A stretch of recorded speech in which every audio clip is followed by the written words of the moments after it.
நினைத்த காரியங்களில் வெற்றி தரும் மாசி மாத தேய்பிறை ஏகாதேசி விரதமான விஜய ஏகாதேசி விரதம். விரதங்களில் ஏகாதசிக்கு இணையான விரதம் ஏதும் இல்லை என்று பத்ம புராணம், கருட புராணம் சொல்கிறது. பொதுவாகவே ஏகாதேசி விரதம் இருந்தால் அஸ்வமேதா யாகம் செய்த பலன் கிடைக்கும் என்பார்கள். இந்நாளில் பகவானை விரதமிருந்து வணங்குவதால் வைகுண்ட பதவி கிடைக்கும் என்பது ஐதீகம். மாசி மாத தேய்பிறை ஏகாதசி விரதத்திற்கு விஜய ஏகாதசி என்று பெயர். இந்த பெயருக்கு ஏற்ப இவ்விரதத்தினை முறைப்படி கடைபிடித்தால் நினைத்த காரியங்களில் வெற்றியும் சகல ஐஸ்வர்யமும் கிடைக்கும்.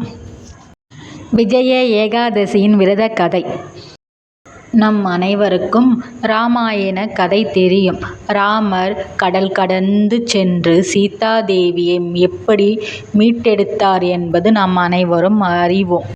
ஸ்ரீ ராமச்சந்திரமூர்த்தி சீதா தேவியை தேடிக்கொண்டு செல்லும் பொழுது ஜடாயு என்ற பறவை ராமரிடம் சீதா தேவியை லங்கையின் அரசன் ராவணன் சிறைப்பிடித்து சென்றதாகவும், கடல் கடந்து சென்று சீதா தேவியை அசோகவனத்தில் சிறைப்பிடித்து வைத்து உள்ளதாகவும் கூறியது.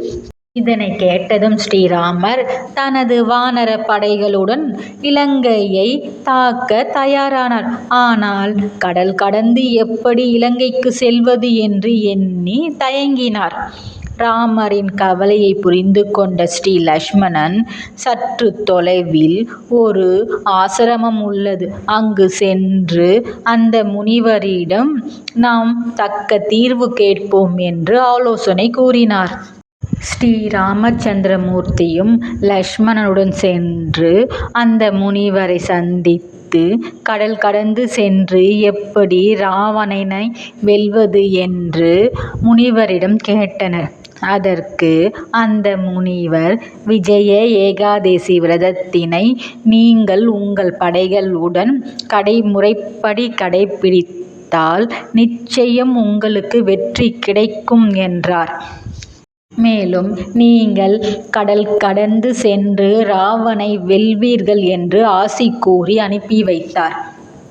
ஸ்ரீ ராமச்சந்திரமூர்த்தியும் தனது சேனைகளுடன் விஜய ஏகாதசி விரதத்தினை முறைப்படி கடைபிடித்து அதன் பிறகே கடலை கடப்பதற்கு வானர படைகளின் உதவியுடன் கடலின் மீது பாலத்தினை அமைத்து இலங்கையை அடைந்து ராவணனுடன் போரிட்டு சீதா தேவியை மீட்டதாக புராணங்கள் கூறுகிறது. இந்த ஆண்டிற்கான விஜய ஏகாதசி விரதமானது 6/3/2024 அதிகாலை 2:01 முதல் 7/3/2024 இரவு 12:23 வரை உள்ளது. இந்நாளில் முறைப்படி விரதத்தினை கடைபிடிப்பதன் மூலம் பகவான் ஸ்ரீ கிருஷ்ணனின் பரிபூரண அருளை பெறலாம். மேலும் நாம் நினைத்த காரியத்தில் வெற்றி